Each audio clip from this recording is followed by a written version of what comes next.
who is your favorite player to watch in today's game? Who's that guy?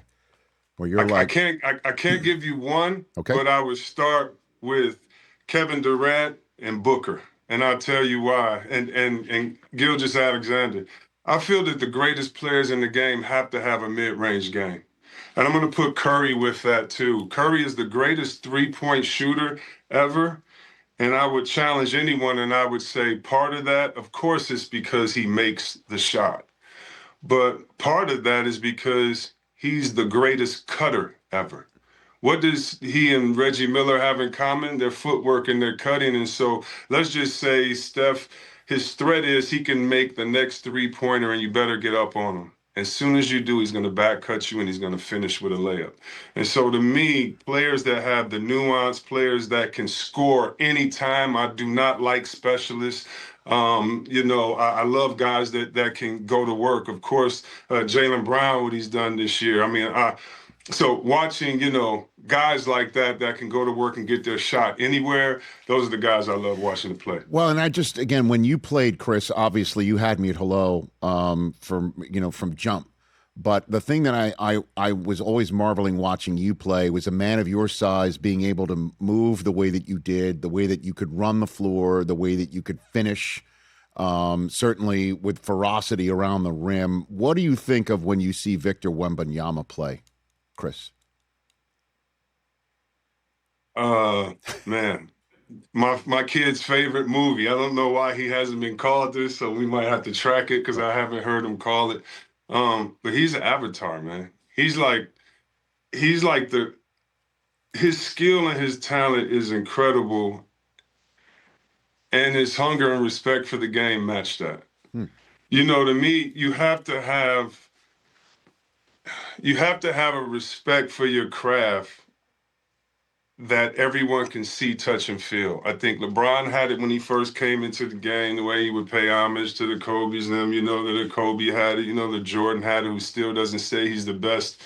But, I just really love his game. I love the attention to detail by knowing some people in the organization in San Antonio.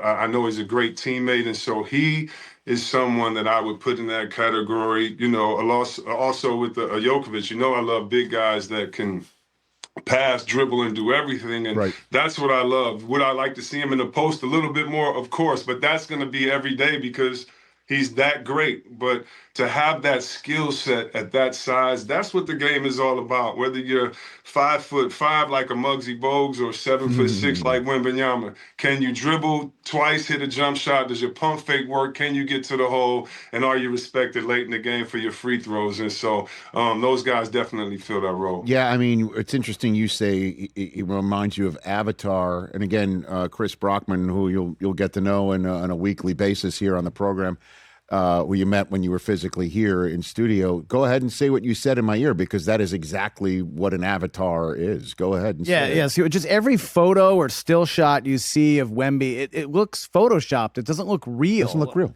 Like his whole arm is over the basket. His eyes are even with the rim. He's so long. Yeah, when he kicked, when 3 basketballs got stuck in the net, and he just lifted his leg to use the tip of his foot to kick it up in the air to knock the balls loose, standing flat on the ground. He thought it was AI. What the heck was that? Yeah. It's insane, Chris. It's crazy. Part of, we say you can't stop any one person in the league, and I really believe that if they go to their favorite moves. The most dominant player I've ever seen is Shaquille O'Neal. I don't think people just don't realize how dominant, how athletic, how fast, how quick, and how strong he was, and that he had finesse. And at the time, coaches would not allow him to, which they shouldn't have, go out of the paint. But you'll see him at All-Star Game and other clips where he could cross over and do things. When I evaluate a player, I evaluate them from, all the normal metrics and game, but also go into a personal bag and say, how would I defend them? And so if it's Wembanyama, I would say you got to be physical with him, right? But I would also say, wait, he can catch and face up on the post. He can catch and cut one dribble jump hook. Wait a minute, he can step back on the free. Wait, he comes in, he can set the pick and roll and pick or pop. So when I look at the potential of someone like that, I mean, it is absolutely, it's scary, and it's really truthfully not fair. It's not fair because we've not seen anything like that before. And I'm knocking on wood for his health because, man, do I want to see him in the playoffs. I want to see him. I want to see the Spurs go on a run, and I want to see what's going to happen if they take on, Oklahoma City in a 7-gamer. Like, that's the sort of thing I'm looking forward to right now. Chris. Rich, we're going to get to that, I'm sure. Sure. Right. But I have San Antonio.